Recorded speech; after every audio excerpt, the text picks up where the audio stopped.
3, 2, 1. కుంభకోణంలో నవగ్రహాలకు సంబంధించిన విశిష్టమైన దేవాలయాలు ఉన్నాయి. అంటే ఒక రోజులో చూసే యాత్ర ఇది. దాని వివరాలు అన్నీ చెప్తాము. ఇదిగోండి, ఈ ప్రకారం మనం ఈ చార్ట్లో ఉన్నది మనం ఫాలో అవ్వాలి కంపల్సరిగా. ఇది ఏమిటంటే దీని గురించి చివరిలో మాట్లాడతాను. మనం ముందుగా ఈ నవగ్రహాల్లో అంటే మనకు సూర్యుడు, చంద్రుడు, కుజుడు అలా ఉంటారు కానీ లైన్గా కాదు. ఇక్కడ ఏంటంటే మనకు చూపించేటప్పుడు లైన్గా ఉండదు. ఫస్ట్ మనకు చంద్రుడు చూపిస్తారు. ఇప్పుడు మనం చంద్రుడి దగ్గరికి వెళ్తున్నాము. చంద్రుడి దగ్గర కంటే ఆకాశంలోకి కాదు, చంద్రుడు గుడిలోకి. అది తెంగళూరులో ఉందండి. తెంగల్ అంటే చంద్రుడు అనే అర్థము. మనసుకు మానసిక ఉత్తేజానికి సంబంధించిన వాడు. ఇక్కడ ఏమిటయ్యా అంటే ఇక్కడ నవగ్రహాలు 9 గ్రహాలుకి శివాలయం కంపల్సరీగా ఉందండి. ఈ 9 నవగ్రహ క్షేత్రాల్లో మెయిన్ టెంపుల్గా శివుడు ఉంటాడు. సెకండరీగా ఇంకా ఈ గ్రహానికి సంబంధించింది ఉంటుంది. ముందుగా మనం ఇప్పుడు వచ్చాము ఈ తెంగళూరుకి.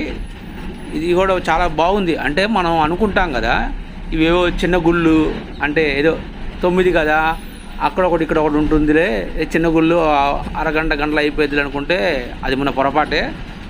ప్రతి గుడి పెద్దదేనండి. నాకు అదే అర్థం కావట్లేదు. ప్రతి గుడి పెద్దదిగా అసలు ఏమిటో అర్థం కావట్లేదు నాకు. అంత పెద్ద పెద్ద గుళ్ళు ఏందిరా బాబు అని నాకు ఇప్పుడు అర్థం కావట్లేదు. లైన్గా ఇట్లా వస్తాయి చంద్రుడు, గురుడు, సూర్యుడు ఇట్లా వస్తాయి మనకు. ప్రతి గుడి బాగుంది. అసలు విగ్రహాలు ఎంత బాగున్నాయంటే అంత బాగున్నాయి విగ్రహాలు అయితే. స్వామివారి విగ్రహాలు కానీ అన్నీ అద్భుతం. ఇంకోండి గుడి ఇది. గుడి సైడ్కి మెయిన్ టెంపుల్ ఇది. అంటే మేము ఎటు వెళ్ళినా సరే సింహద్వారం నుంచి వెళ్ళట్లేదండి, పక్క ద్వారం నుంచే వెళ్తున్నాం. ఏమో మరి ఆ బస్సు వాళ్ళు అట్లా ఆపుతున్నారు. ఇప్పుడు మీ అందరం క్యాపులు పెట్టుకున్నామండి. ఎల్లో క్యాపులు పెట్టుకున్నారు కదా అందరూ. ఈ ఎల్లో క్యాపులు ఏంటంటే ఆ బస్సుకు సంబంధించి మనకి ఇస్తారు క్యాప్. అంటే ఈ క్యాప్ పెట్టుకుంటే మనల్ని కొంచెం దర్శనం తొందరగా అయిపోతుంది మనకి. అంటే ఒక గ్రూప్గా వెళ్తాం కండి, 44 మెంబర్స్ ఇట్లా గ్రూప్గా వెళ్ళడం వల్ల మనకు తొందరగా దర్శనం అవుతుంది. ఏమైనా ఉన్నా కొంచెం దర్శనం కూడా కొంచెం దగ్గర నుంచే చూపిస్తారు మనకు. ఈ క్యాపులు ఉండడం వల్ల కాదు, మనం దీని ద్వారా వెళ్ళాం కాబట్టి ఈ ఆర్టీసీ అదే తమిళనాడు ఆర్టీసీ వైపు నుంచి వెళ్ళాం కాబట్టి వాళ్ళు మనకు తొందరగా దర్శనం అయ్యేట్టుగా చేస్తారు. అలాగే ఇక్కడ ఎన్నో విశేషాలు ఉన్నాయి, అద్భుతాలు ఉన్నాయి. అవి కొన్ని చెప్పడం కుదరదు కాబట్టి మీరు చూడండి. చాలా బాగున్నాయి. టెంపుల్స్ మాత్రం చాలా పెద్దవి. అది చాలా బాగుంది. ఇంకా బస్సు ప్రయాణం కూడా బాగుంది. ఇది బస్సుకి 44 మంది కూర్చోవచ్చండి. మేము వెళ్ళింది నాన్ ఏసీ. ఏసీ బస్సులు కూడా ఉంటాయి. ఏసీ బస్సులు ఎప్పుడు ఉంటాయంటే శని ఆదివారాలు మాత్రమే ఈ యొక్క ఏసీ బస్సులు ఉంటాయి. మిగతా రోజుల్లో మామూలు బస్సు నాన్ ఏసీ ఉంటుంది. ఒక బస్సులో 44 మంది కూర్చోవచ్చు. మళ్ళీ మనం ఈ టికెట్ కుంభకోణం వెళ్ళి చేయించుకోవాలా అంటే కాదండి. ఇందాక పెట్టాకండి ఒక రిసిప్ట్ లాగా వచ్చింది ఒకటి, అది దాన్ని ఫాలో అవ్వాలి. ఇది ఓన్లీ ఆన్లైన్లోనే చేస్తారు, విడిగా చెయ్యరు. మనకు విడిగా అక్కడికి వెళ్తే టికెట్ 2-3 రోజులు ముందు వెళ్ళినా సరే మనకెవరు ఏదైనా సరే మొత్తం ఆన్లైన్లో జరుగుతుంది. ఇదిగోండి రెండోది అలన్ గుడి. ఈ టెంపుల్ కూడా చాలా పెద్ద టెంపుల్. ఇది కూడా గురుడికి సంబంధించింది. ఇది కూడా చాలా పెద్ద టెంపుల్, చాలా బాగుంది. ఇది మనకు ఇక్కడ టిఫిన్ పెడతారండి. అంటే ఉదయం 5 గంటలకి బయలుదేరుతామండి. అంటే టైం అంటే టైమేనండి. అసలు 5 అంటే కరెక్ట్గా 5:15 స్టార్ట్ చేస్తారు. ఇంక ఎవరు వచ్చినా రాకపోయినా మాత్రం బస్సు వెళ్ళిపోతుంది అంతే బస్సు అంతే. అందుకనే తప్పకుండా 5:15 మీరు బస్ స్టేషన్లో ఉండాలి. బస్ స్టేషన్లో ఉంటే మిమ్మల్ని తీసుకెళ్తారు. అక్కడ నుంచి ఒక 18 కిలోమీటర్ల దూరంలో ఉంటుంది. అంటే అక్కడ నుంచి చంద్రుడి గ్రహం నుంచి ఇక్కడికి రావడానికి 18 కిలోమీటర్ల దూరంలో ఉంటుంది. మనకు ఈ చంద్రుడు గురుడు అయ్యేసరికి మనకు 8:30 అట్లా అవుతుంది. తర్వాత మన సూర్య భగవానుడు ఇందాక చెప్పాకనే గురుడు దవంగానే మనకు టిఫిన్ పెడతారు. టిఫిన్ మాత్రం చాలా బాగుంది. ఆ టిఫిన్ కూడా ఏం పెట్టారంటే ఒక గారె, 2 ఇడ్లీ, కొంచెం కట్టి పొంగలి బాగుంది, చట్నీ. ఇంకా తెలుసు కదా మనం వద్దన్న రాకపోయినా సాంబార్ బడబడా చేస్తారు. నేను వద్దనే చెప్తే అక్కడైనా సరే, వద్దంటే వాళ్ళు ఎందుకు పోస్తారులేగా అని చెప్తున్నాను. కాకపోతే ఏంటంటే ఇక్కడ టిఫిన్ మాత్రం చాలా బాగుంది. ఇంకోటి ఏమిటంటే వీళ్ళు మనల్ని ముందుగా అడుగుతారు టిఫిన్ పెట్టే ముందు, బాబు ఎవరైనా ఫండ్స్ ఇచ్చేవాళ్ళు టిఫిన్కి, అంటే అన్నదానం లెక్క టిఫిన్ కూడా ఫలహారానికి ఎవరైనా అమౌంట్ ఇచ్చేవాళ్ళు ఉంటే చెప్పండి అని చెప్తారు. మన ఇష్టం, మనం ఇవ్వాలనుకుంటే ఇవ్వడమే, వద్దనుకుంటే వద్దడమే. ఇచ్చేవాళ్ళు ఉన్నారు, ఇవ్వని వాళ్ళు కూడా ఉన్నారు. అదే అయితే కంపల్సరీ కాదు, మన ఇష్టం. వాళ్ళు ఎంత ఇచ్చినా తీసుకుంటారు, 500 తీసుకుని 200 300 ఎంత ఇచ్చినా తీసుకుంటారు. అది ఇవ్వడం జరుగుతుంది. టిఫిన్ బాగుంది. ఇంకా ఇది ఏంటంటే సూర్యుడికి సంబంధించిన టెంపుల్ కాబట్టి ఈ టెంపుల్ని సూర్యనార్ కోవిల్ అంటారు. ఇది 15 కిలోమీటర్ల దూరంలో ఉంది. ఆరోగ్యకారకుడు. ఇక్కడ మకర సంక్రాంతి రోజున విశిష్టమైన పూజలు చేస్తారు. చాలా అద్భుతంగా ఉంటాయి పూజలు. అది కంపల్సరీగా చూడండి. కోనేరులు అన్నీ చాలా బాగున్నాయి. అసలు కోనేరు మాత్రం అది అనిపించింది. కోనేరు మాత్రం చాలా బాగుంది. కాదు ఎండగా దిగలేకపోయాం, బాగా మాడిపోతుంది, కాళ్ళు మాడిపోతున్నాయి, అసలు నల్లగా అయిపోతున్నాయి. అందుకనే కొంచెం దూరం వెళ్ళి రావడం జరిగింది. ఇంకా మరలా మనం ఇంకొక గ్రహం దగ్గరికి వెళ్తున్నాము. అదే శుక్రుడు కంజనూర్ అనే దేవాలయం ఉన్నాడు. ఈ దేవాలయం మధురై దేవస్థానం వారు ఈ గుడిని కూడా చూసుకుంటారండి. అంటే దీన్ని కూడా మెయింటైన్ చేస్తారు ఎవరు, మధురై దేవస్థానం వాళ్ళు. అది ఈ గుడి కూడా చాలా బాగుంది. డ్రైవర్ కూడా చాలా బాగా పోనిస్తున్నాడు. అసలు ఏమీ లేదు, ఒడిదుడుకులు ఏమీ లేకుండా బాగా నీట్గా ఉంది. బస్సు మాత్రం చాలా పెద్దదండి, 44 నెంబర్స్ అండి బస్సు పెద్దది. కాకపోతే ఒకే ఒకటి చిన్న మైనస్, అంటే అది మైనస్ అని కూడా చెప్పను, ఎందుకంటే మరి వాళ్ళ ఇంత బాగా చేస్తారంటే గొప్పే. అది మైనస్ కూడా నేను అనుకోను. కాదే చివరిలో మనల్ని అడుగుతారు, మీకేంటి ప్రాబ్లం ఏంటంటే, మేమందరం ఏం ప్రాబ్లం లేదన్నారు. కొంచెం ముసలి వాళ్ళు వచ్చారు, వాళ్ళకి కొంచెం అంటే ఆ సీట్లో ముగ్గురు కూర్చోబెడతారండి. ఆ ముగ్గురిని కూర్చోబెట్టడం మాత్రం అది ఏందో ఎట్లా ఉందంటే, ఇద్దరికి ఎక్కువ ముగ్గురు తక్కువ అన్నట్టు ఉంటుంది ఆ సీటు. అదొక్కటే తప్పించి మిగతాదంతా బాగుంది. డ్రైవింగ్ కానీ అది అసలు చాలా మంచి బస్సులు అయితే చాలా బాగున్నాయి. బయలుదేరాము. రాహు తిరునాగేశ్వర్ అనే టెంపుల్కి బయలుదేరాం. ఇది కూడా రోడ్డు మార్గాన వెళ్తున్నాము. నాకు డౌట్ వచ్చిందండి, ఏంటంటే శనిసింగనాపూర్లో శనీశ్వరుడు వెలిశాడు, రాహుకేతులో శ్రీకాళహస్తి, కోనార్కు సూర్య దేవాలయం ఇలా ఉంటాయి కదా, మరి ఇక్కడ ఎట్లా వెలిశారు అనుకున్నా. అప్పుడు మళ్ళీ నేనే సముదాయించుకున్నా, అరే శివుడు శ్రీశైలంలో ఉన్నాడు, మళ్ళీ పంచభూత లింగాల్లో ఉన్నాడు, మరి శివుడు అన్ని చోట్ల ఉన్నాడు కదా, మరి ఈ నవగ్రహాలు ఇంకో చోట కూడా వెలిస్తే తప్పేంటి అని అనిపించింది. అప్పుడు అర్థమైంది, ఓహో ఇక్కడ కూడా వెలిసింటారు, మరి శివుడు అన్ని చోట్ల వెలిసినప్పుడు కేదార్నాథ్ అని ఇవన్నీ వెలిశారు కదా, ఈ నవగ్రహాలు కూడా ఇక్కడ కూడా వెళ్ళడంలో తప్పే ఉంది. అది నాకు వచ్చిన డౌట్లే అండి, మిగతా వాళ్ళకి ఇట్లాంటి పిచ్చి డౌట్లు రావులే, కానీ నాకు వచ్చిన పిచ్చి డౌట్లే. అందుకే మీకు కూడా క్లారిఫై చేస్తున్నాను. ఇక్కడ కూడా వెలిసినవే ఉన్నాయి, అంటే ఇక్కడ కూడా అన్నీ ఉన్నాయి. శుక్రుడికి లక్ష్మీదేవి అని, రాహుకి అమ్మవారి టెంపుల్ అని అన్నీ ఉన్నాయి ఇక్కడ కూడా. కాదేంటంటే శివుడు అను మురుగన్ అంటే సుబ్రహ్మణ్య స్వామి బాగున్నాయి. సుబ్రహ్మణ్య స్వామి గుళ్ళు మాత్రం ప్రతి దేవస్థానంలో ఉన్నాయి. సుబ్రహ్మణ్య స్వామి గుడి, శివుడు ప్రతి దేవస్థానంలో మాత్రం ఉన్నాయి ఆల్మోస్ట్. ఏదో ఒకటి లేవు, అన్నిట్లో ఉన్నాయి. అన్నిట్లో చూసాము, అన్నిట్లో ఉన్నాయి, అన్నీ అద్భుతంగా ఉన్నాయి. వీటిల్లో మెయిన్ ఏదంటే శుక్రుడు ఒకటి, రాహు ఒకటి, కుజుడు శని అసలు చెప్పక్కర్లేదండి. శనీశ్వరుడిది కుజుడిది అసలు నభూతో భవిష్యత్తు అంటారు చూసారా, అట్లాగే అదిరిపోయినాయి అసలు. కుజుడు శనీశ్వరుడు అంటే తిరునల్లారను వస్తాయిలేండి, ముందు వస్తాయి, అప్పుడు మీకు చెప్పడం జరుగుతుంది. చాలా బాగున్నాయి అంతా. అసలు ఏంటో మనకు అసలు మనం మామూలుగా ఇక్కడ మనం సరిగ్గా లేకపోతేనే వాటికి అద్భుతంగా మనం పూజలు చేస్తాము. ఒక్కోసారి అనిపిస్తుంది ఇక్కడ ఉన్న శివలింగాలు మన గుళ్ళో పెట్టుకుంటే అసలు అట్లా ఉంటాయి, అద్భుతంగా ఉంటాయి కదా అనిపిస్తాయి. ఎందుకంటే వాళ్ళు పూజలు చేయరు, అట్లా పట్టించుకోరని కాదు, పూజలు ఏం చేయకుండా అట్లా పక్కన పెట్టేస్తారు. మనకేమో అనిపిస్తూ ఉంటుంది, అబ్బా అట్లాంటి శివలింగం మన దగ్గర ఉంటే అర్పించేసేవాళ్ళని రా అని అనిపిస్తూ ఉంటుంది కదా. అట్లాగే మళ్ళీ దక్షిణామూర్తి అండి, చాలా చోట్ల ఉన్నారండి దక్షిణామూర్తి అసలు చాలా చోట్ల విన్నారు. అసలు ఇక్కడ వాళ్ళకి కొంతమందికే తెలుసు దక్షిణామూర్తి యొక్క పూర్తి కథ. కాదు తమిళనాడులో మాత్రం దక్షిణామూర్తిని బాగా కొలుస్తారండి.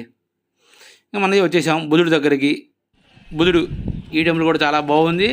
అంటే అన్నీ ఏంటో అన్నీ పచ్చపచ్చగా ఉంటాయి. వీళ్ళు అమ్మేవి కూడా సామాన్లు కానీ ఆ పూలు కానీ అన్నీ ఎక్కువ, అంటే బుధుడు పచ్చ కాబట్టి అన్నీ అట్లా పచ్చగా పెట్టారు, చాలా బాగున్నాయి. ఇక్కడ వెళ్తున్నప్పుడు అభిషేకం కూడా చేస్తున్నారండి, ఆ కోనేటి జలంతో అభిషేకం కూడా చేశారు. అది మీకు మళ్ళీ చూపిస్తాను, చాలా అద్భుతంగా ఉంది అభిషేకం అయితే. ఇక ప్రతిదానికి తోరణం అంతా బాగుంది, కొన్నిటికి బంగారం పెట్టారు, కొన్నిటికి ఇత్తడి అట్లా పెట్టారు, చాలా బాగుంది. కొంచెం తీయడం జరిగింది. చూడండి ఇగోండి ఇట్లా అన్ని పచ్చగా ఉంటాయి, అన్ని ఏవైనా కానీ మనం ఏం కొన్నా కొంచెం పచ్చగా ఉన్నాయి. తీసుకో పచ్చరాళ్ళు స్టోన్స్ అన్ని మరకత లింగాలు అంటే ఒరిజినల్ కాదులండి, మామూలువి ఇవన్నీ. అట్లా పాదరస లింగాలు కూడా ఉన్నాయండి, పాదరస లింగాలు బాగుంది. పాదరస లింగం చాలా బాగుంది, 2000 రూపాయలు అని చెప్పారండి. కొందాం అనుకున్నాను, మళ్ళీ కొని రోజు అభిషేకం అంటే కష్టం అవుతుందని ఎప్పటికో దగ్గర ఒక శివలింగం ఉంది, దానికే కష్టంగా ఉంది. ఇంక ఇది కూడా అంటే ఎందుకని భరించాలి కదా మనం కూడా, అందుకనే నేను కూడా తెచ్చుకోలేదు. కాకపోతే పాదరస లింగాలు చాలా సూపర్గా ఉన్నాయి, నిత్యం అభిషేకం చేసేవాళ్ళు అది కొనుక్కుంటే చాలా బాగుంటుంది. ఇది బుధుడికి సంబంధించిన టెంపుల్, అది మీరు కూడా వెళ్ళినట్లయితే తప్పకుండా కొనుక్కోండి. నాకే తక్కువ అనిపించింది, 2000 రూపాయలు అంటే తక్కువే అనిపించింది. శివలింగం మాత్రం అద్భుతంగా ఉంది, అసలు భలే పాదరస శివలింగం చాలా బాగుంది. ఇంకా మనం గుడి లోపలికి వెళ్తున్నాము. ఈ గుడి కూడా చాలా పెద్దది, అసలు అన్ని గుళ్ళు పెద్దవే, ఈ గుడి పెద్దదా ఆ గుడి పెద్దదా అని కాదు, అన్ని గుళ్ళు పెద్దవే, చాలా అద్భుతంగా ఉన్నాయి. మీరు తప్పకుండా చూడండి, మళ్ళీ చెప్తున్నాను, తప్పకుండా చూడండి, చాలా అద్భుతంగా ఉన్నాయి. బుధుడికి సంబంధించింది ఈ టెంపుల్. అది ఇదేంటో నాకు అర్థం కాలే, మరి మీకే తెలియాలి. విష్ణుమూర్తి ఏమో అనుకుంటున్నాను నేనైతే, ఇందాక చెప్పా కదండి కోడినార్ దగ్గర అభిషేకం చేశారని, ఈ అభిషేకమే కాదే అది విష్ణుమూర్తి అని నేను అనుకుంటున్నాను. ఎందుకంటే విష్ణుమూర్తి కదా అధిపతి బుధుడికి, అందుకనే నేను విష్ణుమూర్తి అనుకుంటున్నాను. ఆయనకి అభిషేకం చేస్తున్నారు, ఎదురుగా శివలింగం కూడా ఉంది. అది ఇది ఒక టెంపుల్, మరి అదే టెంపుల్ బుధుడికి సంబంధించిన దాంట్లోనే ఇది మరి ఒక టెంపుల్. ఇది కూడా చాలా అద్భుతంగా ఉంది, చూసారా ఎట్లా ఉందో ప్రాకారం. ఇది శివలింగాలు, ఈ శివలింగాలు చూస్తేనే నాకు ఏదోలా ఉంటుంది. ఇది పూర్తి అవ్వగానే ఇంకేమీ ఉంది, మధ్యాహ్నం 1 గంట అయింది. 1 గంట అవ్వగానే ఏమవుతుంది, మనకు గంట మోగిద్ది. మనకంటే మనకు కాదులేండి, అందరికీ మోగిద్ది. అందరికీ గంట మోగింది, వెంటనే భోజనాలు పెట్టారు. భోజనాలు కూడా చాలా అద్భుతంగా ఉన్నాయి, చాలా బాగా పెట్టారు. పప్పు కూర పచ్చడి అంతే, అక్కడ ఎంత పెద్దదైనా చేయని అక్కడ అంతే పెడతారు, చాలా బాగున్నాయి. కాకపోతే ఇంకా అబ్బబ్బబ్బా వచ్చేసిందమ్మా ఐదీశ్వరం కుజుడిది. అసలు వెళ్ళండి మీరు, ఏదో దోషాలు పోగొట్టుకోవడానికి వెళ్తాము కాదు, ఆ గుడిని చూడండి. అసలు ఇది పక్క భాగంలో అండి, మాకు చెప్పాంగా, మేము పక్క నుంచి వెళ్తున్నాం ఎప్పుడు వెళ్ళినా. అద్భుతం, అసలు తీయడానికి కూడా కుదరలే వీడియో, అంత అద్భుతంగా ఉంది అసలు. ఇంకా వేరేది కేతుకు సంబంధించి కూడా చాలా బాగుంది. ఇక్కడ రాహు కేతులు కూడా ఉన్నాయండి, ఈ కేతు దేవస్థానంలోనే రాహుకి కేతుకు సంబంధించినవి ఉన్నాయి, చాలా బాగున్నాయి. కుజుడిది చెప్తాను, అది వీడియో తీయడం అస్సలు కుదరలేదండి. వైదీశ్వరంలో జనాలండి, అసలు విపరీతమైన జనాలండి. నేను రామేశ్వరం వెళ్ళాను, ఏ గుడి వెళ్ళినా పెద్ద గుడికి ఎంతమంది జనాభా వచ్చినా మనకు కనబడరు కదా జనరల్గా. ఎంత పెద్ద గుడికి జనాలు వస్తున్నా కూడా మనకు కనబడరు, కానీ బాగుంటారు. అదే వైదీశ్వరంలో అసలు అంత పెద్ద గుడి అయినా సరే జనాలు బిక్కిరే. విశిష్టత ఏంటంటే మేము మంగళవారం రోజే దర్శనం చేసుకున్నామండి.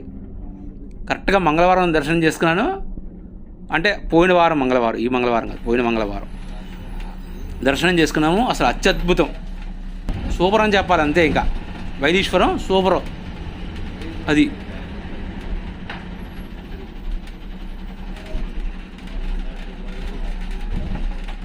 ஒரு 5 நிமிடம் வெயிட் பண்ணனா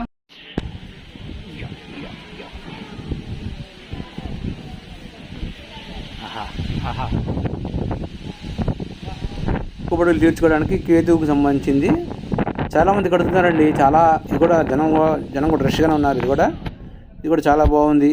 ఇంకా మనం కేతువు తర్వాత ఇంకా చివరిది చెప్పా కదా, శనీశ్వరుడికి సంబంధించింది తిరువల్లార్. మనకు ఈ ఒకసారి ఒక ట్రిప్పు ఒక లైన్గా బయలుదేరితే అదే ట్రిప్పు మళ్ళీ వేయదండి, వేయకపోవచ్చు అంటున్నారు. అంటే వేయాలని రూల్ ఏం లేదు కదా, వాళ్ళకు నచ్చినట్టుగా వాళ్ళు చూపిస్తుంటారు మనకి. అంటే మా ఫ్రెండ్కి వాళ్ళకి వేరే విధంగా చూపించారు, మాకు వేరే రకంగా వచ్చినాయి గ్రహాలు లైన్గా రాకుండా. అదే వాళ్ళ పరిస్థితులను బట్టి వాళ్ళు చేసుకుంటూ ఉంటారు. అది నాకు చివరికి వచ్చే శనీశ్వరుడు వచ్చింది, మా వాడికి వేరే కూడా వచ్చింది, మా వాడికి కేతువో ఏదో వచ్చినట్టుంది. అటు ఇటుగా చూపిస్తుంటారు మనకు. మనకే ఇబ్బంది లేదు. ఉదయం 5:15కు బయలుదేరితే రాత్రి 7 గంటలకల్లా మరలా మనల్ని ఈ యొక్క కుంభకోణ బస్ స్టాండ్లో మనల్ని వదిలిపెడతారు. ఫుడ్డు టిఫిను మొత్తం ఫ్రీ. మొత్తం టికెట్ వచ్చి 750 రూపాయలు నాన్ ఏసీ. ఏసీ అయితే 1250 రూపాయలు. ఏసీ ఓన్లీ శని ఆదివారాలు మాత్రమే ఉంటుంది, గుర్తుపెట్టుకోండి. పిల్లలకైతే నాన్ ఏసీ ఒక 450 ఏదో ఉంది. ఏసీ అయితే నాకు తెలిసి 700 ఎంతో ఉంటుంది నాకు తెలిసి ఏసీ అయితే. అది మీకు అన్నీ చెప్పినట్లు అన్నీ చెప్పానని అనుకుంటున్నా. దర్భ అగోండి దర్భ అట్లా ఉద్భవించింది ఇక్కడే. ఆ దర్భ ఉద్భవించిన ప్రదేశం ఈ తిరువల్లారులో.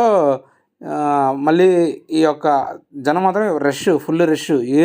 ఏనుగుంది భలే.